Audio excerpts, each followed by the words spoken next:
ಕ್ರಿಸ್ತನನ್ನು ಪ್ರತಿಫಲಿಸುವಂತೆ ನಿಮ್ಮ ಆತ್ಮಗಳನ್ನು ವಾಕ್ಯದಲ್ಲಿ ಬಲಪಡಿಸುವ ಅನುದಿನದ ಧ್ಯಾನ. ಇಂದಿನ ಧ್ಯಾನದ ಶೀರ್ಷಿಕೆ ಹೃದಯ ಶುದ್ಧಿ ಇರುವವರು ಕ್ರಿಸ್ತನನ್ನು ಪ್ರತಿಫಲಿಸುವುದು. ಈ ದಿನದ ದೇವರ ವಾಕ್ಯ, ಹೃದಯ ಶುದ್ಧಿಯನ್ನಪೇಕ್ಷಿಸುವ ಸವಿ ಮಾತನಾಡುವ ಮನುಷ್ಯನಿಗೆ ರಾಜನ ಸ್ನೇಹವು ದೊರೆಯುವುದು. ಜ್ಞಾನೋಕ್ತಿಗಳು 22ನೆಯ ಅಧ್ಯಾಯ 11ನೆಯ ವಚನ. ಮಲಿನ ಮಾಡುವ ಯಾವುದು ದೇವರ ನಗರಕ್ಕೆ ಪ್ರವೇಶ ಹೊಂದಲು ಸಾಧ್ಯವಿಲ್ಲ. ಅಲ್ಲಿ ವಾಸಿಸಬೇಕೆಂದು ಬಯಸುವವರೆಲ್ಲರೂ ಇಲ್ಲಿ ಹೃದಯ ಶುದ್ಧಿಯುಳ್ಳವರಾಗಿರಬೇಕು. ಯೇಸುವಿನ ಬಗ್ಗೆ ಕಲಿಯುವವರೆಲ್ಲರಿಗೂ ಅಸಡ್ಡೆಯ ನಡವಳಿಕೆ, ಅನೈತಿಕ ಭಾಷೆ ಮತ್ತು ಒರಟಾದ ಆಲೋಚನೆಗಳ ಬಗ್ಗೆ ಹೆಚ್ಚು ಅಸಹ್ಯ ಉಂಟಾಗುತ್ತದೆ.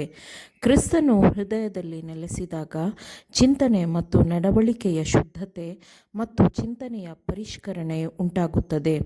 ಶುದ್ಧ ಹೃದಯವುಳ್ಳವರು ಧನ್ಯರು ಎಂಬ ಯೇಸುವಿನ ಮಾತುಗಳು ಆಳವಾದ ಅರ್ಥವನ್ನು ಹೊಂದಿದೆ.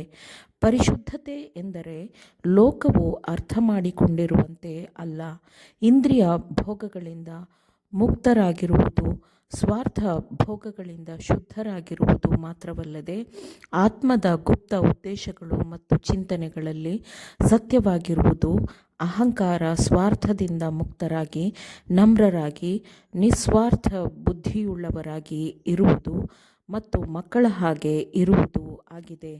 ಪರಿಶುದ್ಧಾತ್ಮನ ನೆಲೆಸುವಿಕೆಯಿಂದ ಶುದ್ಧೀಕರಿಸಲ್ಪಟ್ಟ ಹೃದಯಗಳಲ್ಲಿ ಎಲ್ಲವೂ ಬದಲಾಗಿರುತ್ತದೆ. ಅವರು ದೇವರನ್ನು ತಿಳಿದುಕೊಳ್ಳಬಹುದು. ಮೋಶೆಗೆ ಕರ್ತನ ಮಹಿಮೆಯು ಪ್ರಕಟವಾದಾಗ ಸೀಳಲ್ಪಟ್ಟ ಬಂಡೆಯ ಕೆಳಗೆ ಅವನು ಅಡಗಿಸಲ್ಪಟ್ಟನು, ಮತ್ತು ನಾವು ಕ್ರಿಸ್ತನಲ್ಲಿ ಅಡಗಿಕೊಂಡಿದ್ದಾಗ ನಾವು ದೇವರ ಪ್ರೀತಿಯನ್ನು ಕಾಣಬಹುದು. ಹೃದಯ ಶುದ್ಧಿಯನ್ನಪೇಕ್ಷಿಸುವ ಸವಿ ಮಾತನಾಡುವ ಮನುಷ್ಯನಿಗೆ ರಾಜನ ಸ್ನೇಹವು ದೊರೆಯುವುದು ಎಂದು ವಾಕ್ಯವು ಹೇಳುತ್ತದೆ. ನಾವು ನಂಬಿಕೆಯಿಂದ ಆತನನ್ನು ಇಲ್ಲಿಯೇ ಈಗಲೇ ನೋಡಬಹುದು. ನಾವು ನಮ್ಮ ದೈನಂದಿನ ಅನುಭವದಲ್ಲಿ ಆತನ ಅನುಗ್ರಹದ ಪ್ರಕಟಣೆಯ ಮೂಲಕ ಆತನ ಒಳ್ಳೆಯತನವನ್ನು, ಆತನ ಕೃಪೆಯನ್ನು ನಾವು ಗ್ರಹಿಸಬಹುದು. ಹೃದಯದಲ್ಲಿ ಶುದ್ಧರಾಗಿರುವವರು ದೇವರೊಂದಿಗಿನ ಹೊಸ ಮತ್ತು ನಿರಂತರವಾದ ಪ್ರೀತಿಯ ಸಂಬಂಧದಲ್ಲಿ ಕ್ರಿಸ್ತನನ್ನು ತಮ್ಮ ವಿಮೋಚಕನನ್ನಾಗಿ ನೋಡುತ್ತಾರೆ ಮತ್ತು ಆತನ ಗುಣಸ್ವಭಾವದ ಪರಿಶುದ್ಧತೆಯನ್ನು ಮತ್ತು ಪ್ರೀತಿಯನ್ನು, ಸುಂದರತೆಯನ್ನು ಅವರು ತಿಳಿದುಕೊಳ್ಳುವಾಗ ಆತನನ್ನು ಪ್ರತಿಫಲಿಸಬೇಕು ಎಂದು ಹಾತೊರೆಯುತ್ತಾರೆ. ಪಶ್ಚಾತ್ತಾಪ ಪಡುವ ಮಗನನ್ನು ಅಪ್ಪಿಕೊಳ್ಳಲು ಹಾತೊರೆಯುವ ತಂದೆಯಂತೆ ಅವರು ಆತನನ್ನು ನೋಡುತ್ತಾರೆ. ವಿವರಿಸಲಾಗದ ಸಂತೋಷದಿಂದಲೂ ಪೂರ್ಣ ಮಹಿಮೆಯಿಂದಲೂ ಅವರ ಹೃದಯಗಳು ತುಂಬಿರುತ್ತವೆ.